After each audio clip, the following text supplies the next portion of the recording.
Okay, good morning, friends. Yesterday that we started the digestive system, and that part which consists of the alimentary canal and associated digestive glands. Okay, in the previous lecture, already discussed about the that alimentary canal which is divided or grouped into three regions: that stomodium, mesenteron, and the proctodium. Okay, already discussed about the stomodium, which consists of the first three parts in the form of the preoral chamber, then the buccal cavity, and the pharynx.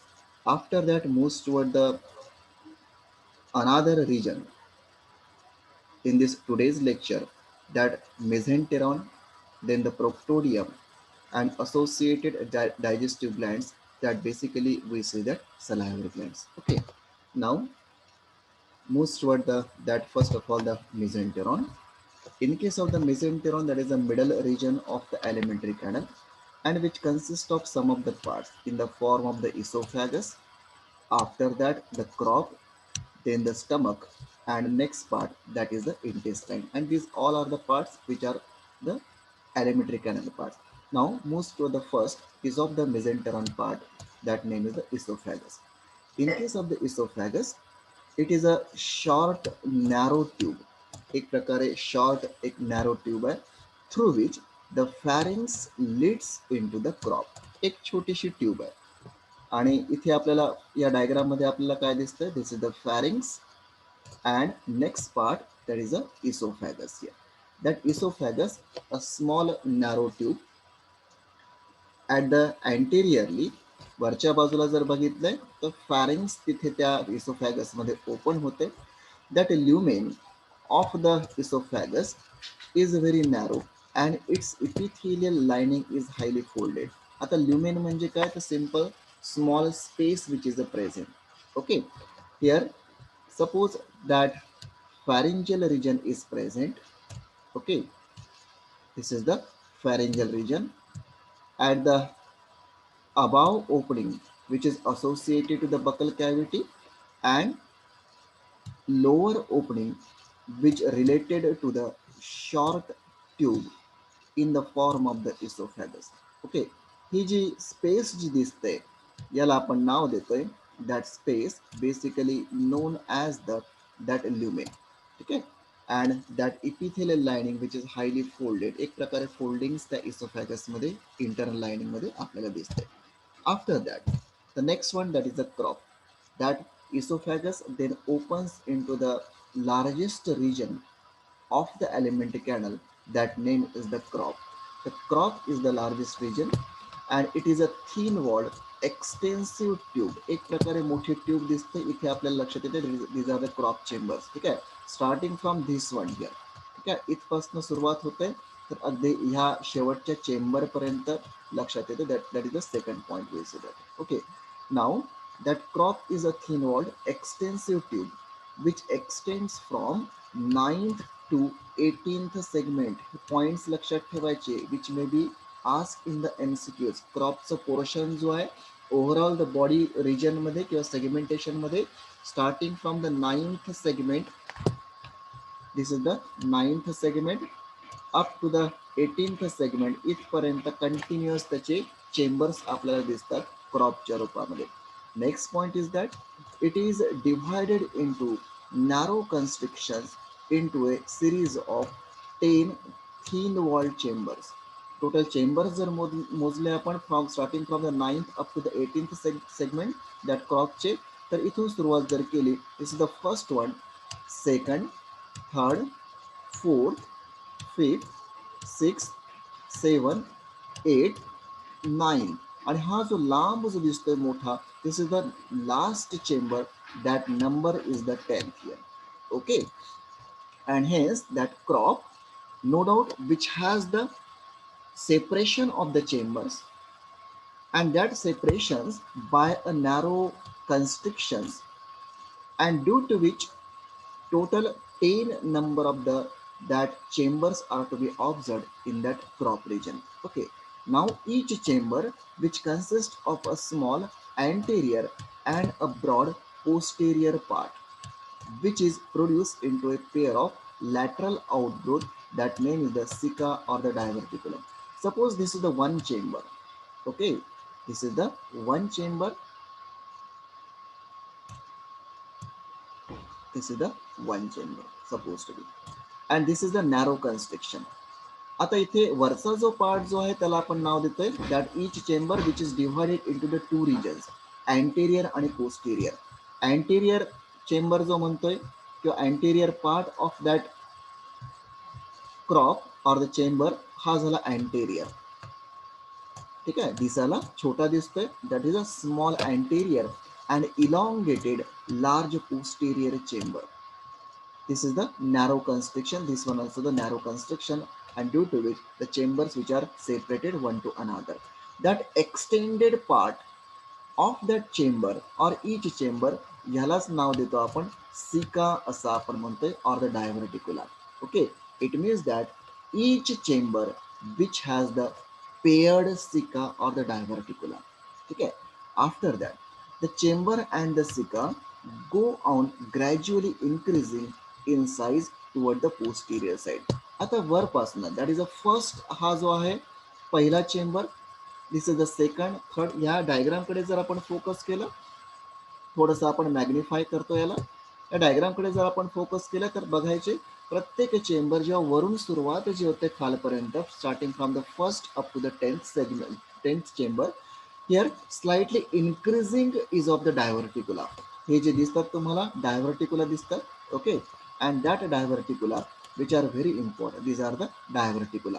आणि हे सगळे जे आहेत crop chambers आहेत. अगदी सुरुवातीपासून जर बघितलं तर हळूवारपणे काय होतात ते एनलार्ज झालेले दिसतात up to the that last segment of the last chamber. हा जो 10th नंबरचा चेंबर आहे. इट मीन्स दॅट समोर आपण बघतोय ह्याच बाबतीमध्ये की that crop which has a total 10 chambers and continuous there is a growth or growing is of the crop diverticula. These are the crop diverticula. Here the last chamber, that is the 10th chamber, is the largest one. मग smallest कोणता असेल, कोण सांगू शकतो तुमच्यापैकी? The 10th chamber, 10th कोणता झाला? This one is the 10th number. Which chamber is the smallest chamber? First. Yes, that name is the first chamber जो इथे आपल्याला दिसतोय. This is the first chamber which is the smallest chamber. Okay, का बरं तो small आहे? Because the diverticula of that chamber which are very small, and after that in number of or successive that chamber the growth which are enlargement of the diverticula of each crop chamber which is observed. And here the last chamber, that name is the 10th chamber, which is the largest crop chamber. And it's कुठपर्यंत त्याचं extension दिसतं त्या डायव्हर्टिक्युलाचं? It's सिका. सिका means डायव्हर्टिक्युला. ठीक आहे, हे बघा त्याचं एक्सटेन्शन दिसतंय 10th कुठपर्यंत, ह्या इथपर्यंत दिसतंय.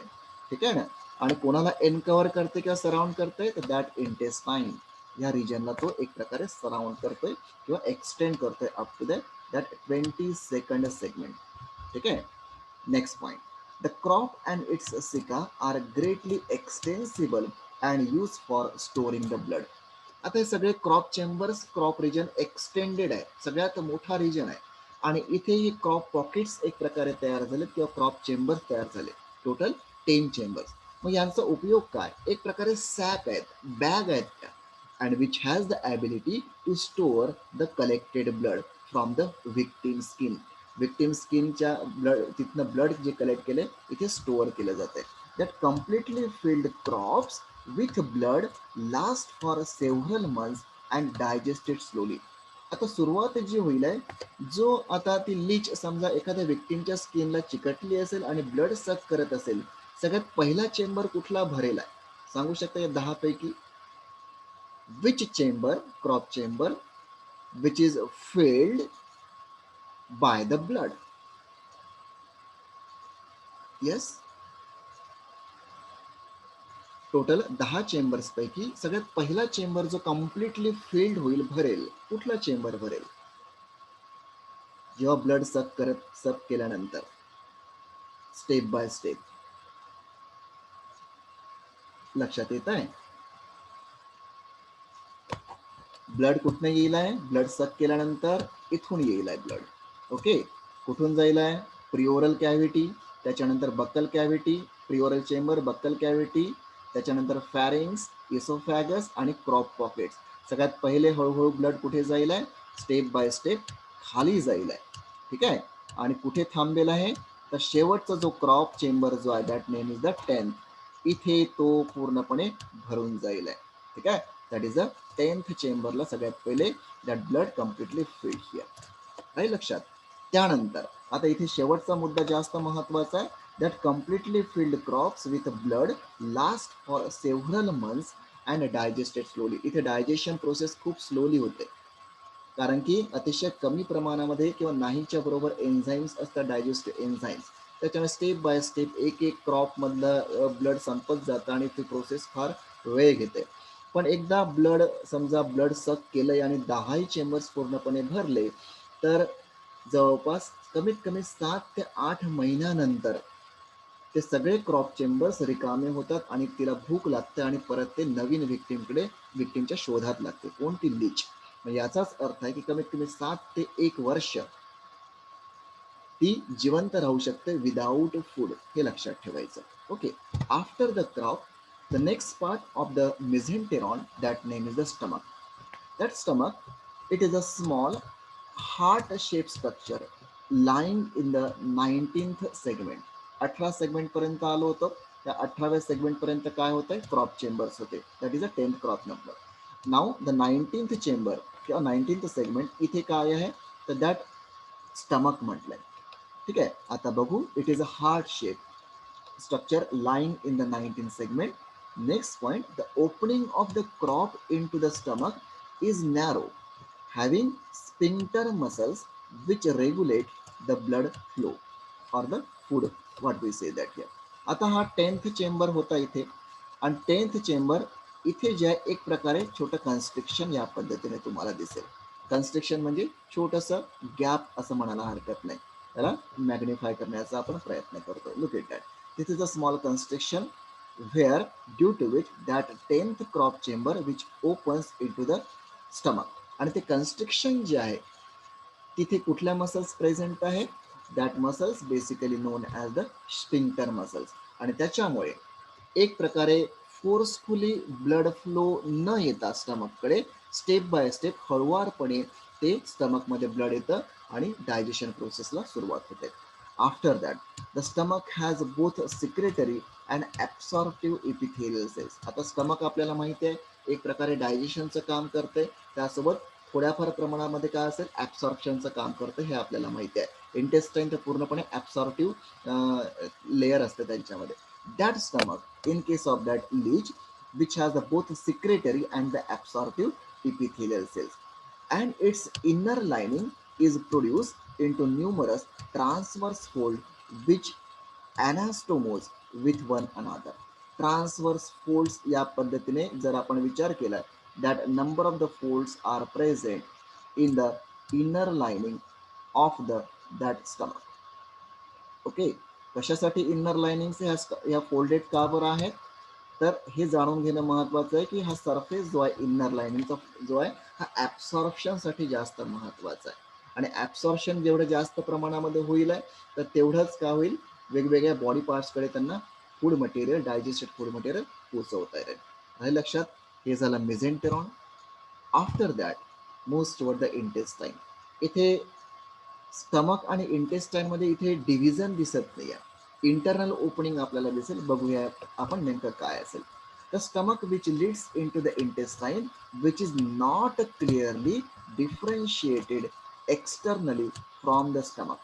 ज्या पद्धतीने शेवटचा जो क्रॉप चेंबर आहे that number is the 10 which opens in to the stomach by a narrow constriction which are supported externally by the special type of the muscle that name is the sphincter muscles. कशासाठी?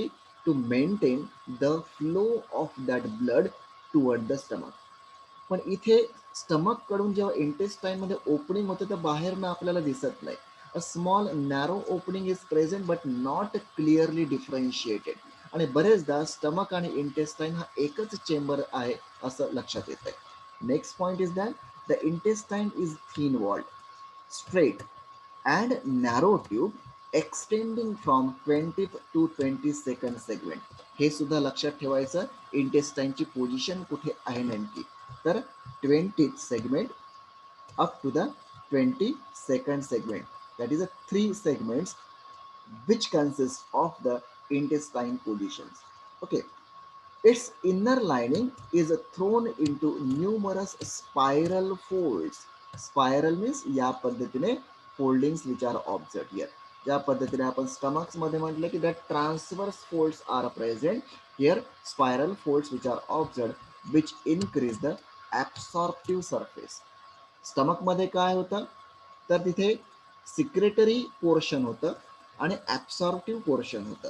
Secretary portion म्हणजे काही enzymes त्या स्टमकमध्ये त्या ब्लडमध्ये mix होतील आणि digestion process एक प्रकारे होईल तिथे. परंतु त्यानंतर सगळ्यात मोठा एरिया दॅट इज ॲब्सॉर्प्शन, जे degrade material complex material converted in the simple forms, हे ॲब्सॉर्ब करण्याचं काम मोठं काम कोण करतंय, that epithelial lining of the intestine here, and that epithelial lining which consists of the numerous spiral folds. Okay, after that, next region of the alimentary canal, that name is the proctodium. ठीक आहे, याच्या अगोदर stomodeum आपण बघितले, त्यामध्ये तीन parts आपण बघितले होते. कोणते कोणते, त्यात प्रिओरल चेंबर, बकल कॅव्हिटी आणि फॅरिंग्स. त्यानंतर इसोफॅगस, क्रॉक चेंबर्स, स्टमक आणि इंटेस्टाईन हे चार पार्ट्स कशाशी रिलेटेड होते, तर मेझेंटेरॉन. नाव the last part that is a proctodeum. यामध्ये दोन पार्ट्स आहेत, त्यात शेवटचे, that name is the rectum and the anus. First of all most toward the rectum. The intestine further opens into a short, thin-walled rectum running from 23rd to 26th segment.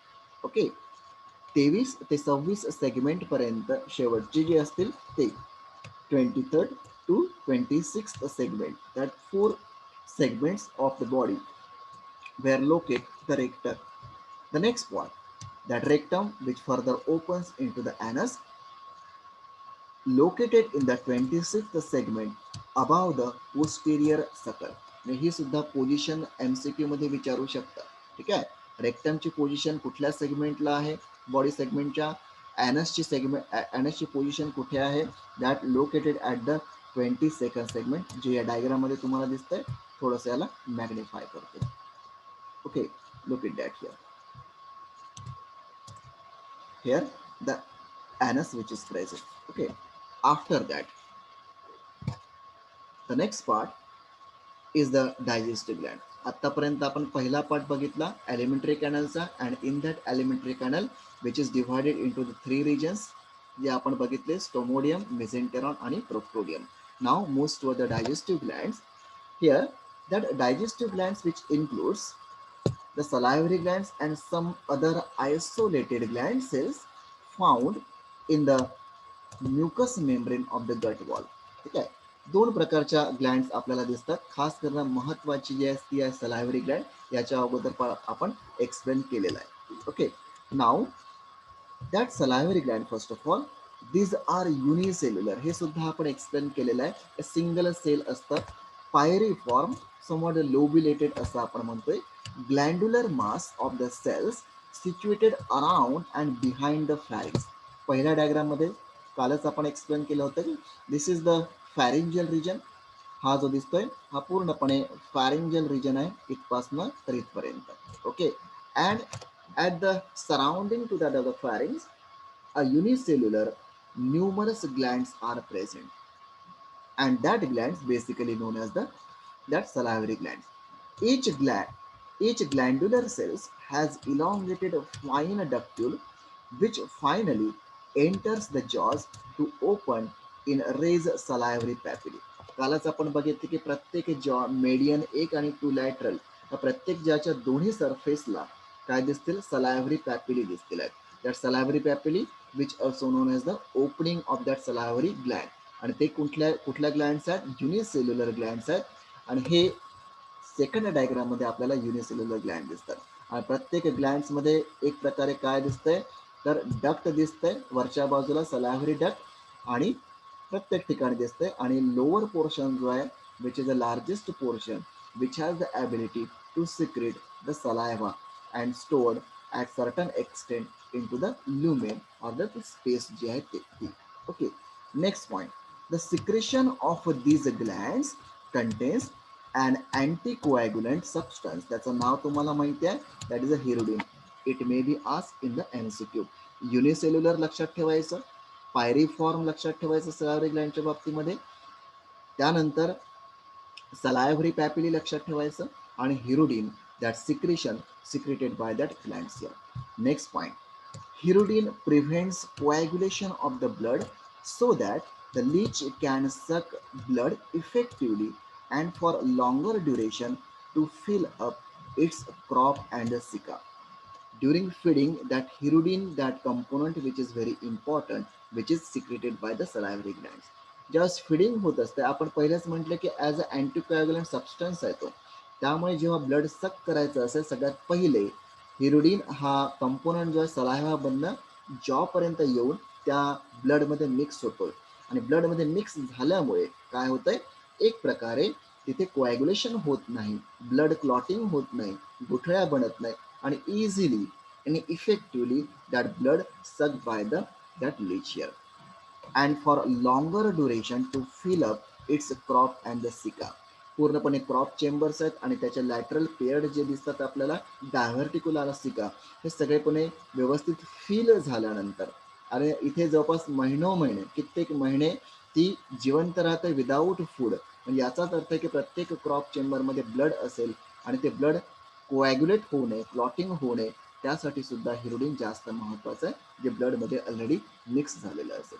Okay, after the salivary gland, the next gland जे आपण म्हणतोय त्याला आपण नाव देतो gland cells, because certain cells has the ability or they are modified and has the ability to secrete something, म्हणून त्याला Gland cells असं म्हटलं गेलं.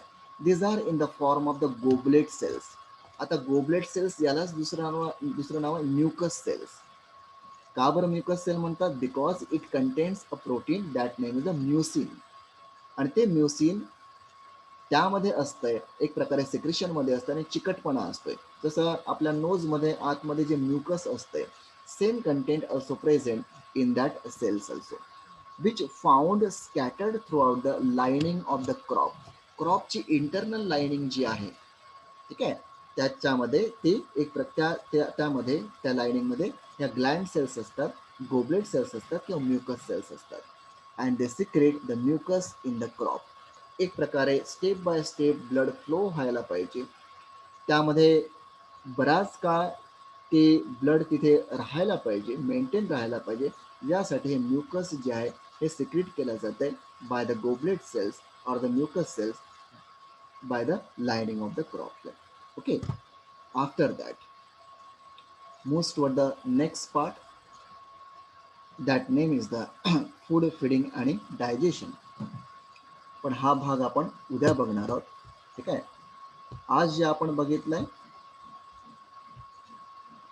that is the मेझेंटेरॉन, त्यानंतर प्रोक्टोडियम आणि शेवटचा पार्ट जो होता तो म्हणजे सलायव्हरी ग्लँड्स.